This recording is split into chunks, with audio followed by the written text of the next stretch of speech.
and the 44 of Corey Richter. Robert Uren. Should be a good race. This one over 20 laps. They're underway. And Halicus straight away tries to make it 3 wide into turn number 1 and 2. In fact, that's a nice move from Halicus. Oh, outside and inside, and Thorne has spun it out. Perkins. On the exit of turn number 2, and Anjo Halicus will be filthy. What can Halicus do this time? He tries the outside again into turn number 1 and 2. Goes to the inside, gives his Victorian teammate a little bit of a nudge in the rear bumper. So Halicus to second. The leader is Cam Dyke in the 25 as they head down through turn number 3 and 4.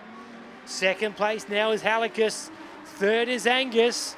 Then we go back to the 4th position, Corey Richter. Rob Uren in the P5. He goes to the inside. Oh, cast. A lot of smoke, a lot of steam. And that's just from the driver. So going back to the last completed lap, we've only officially had one in the book. Still 19 to go. And Cameron Dyke leads from Scott Angus, Corey Richter, who's gone very wide. Rob Uren gets the place back that he had prior to that caution. Corey on the outside gets it back again. And then they've got to be wary, of course, of Heath Thorne in the 9. But what none of the South Australian drivers need to do or want to do is clash into each other or take each other out, because that is, to a certain extent, what happened with Angelo Halicus. Meanwhile, Scott Angus has taken up the running. It was actually Angelo Halicus clashing with his own...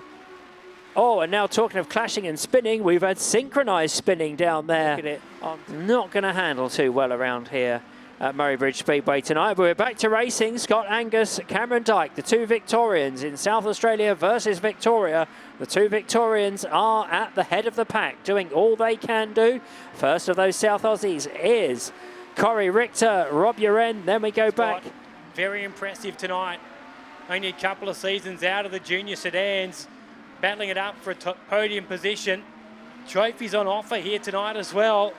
But Scott Angus, Cameron Dyke, Corey Richter in that 3rd spot. The South Australians battling for that 1st spot.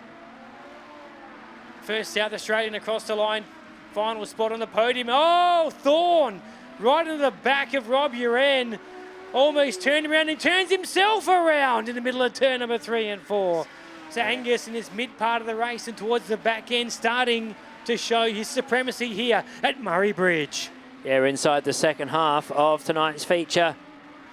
And Scott Angus is now clear. Cameron Dyke running in that 2nd place, and still that battle for 3rd place. The thing is that they don't want to start giving places, points away. But at the moment, it's looking like a clean sweep of victories tonight for for Scott Angus in the 72, Cameron Dyke in the 29. They are well clear. Corey Richter still there for 3rd, Rob Uren for 4th, and the rest are some way back now as we come through to take the double checker, and it is going to be the Victorians are victorious as the 72 is won. Now, there is going to be a presentation down on the track. Phil Michelle is headed in that direction to do that. But for now, let's say well done to tonight's feature winner in the Modified Sedans from over the border in Victoria. It is Scott Angus.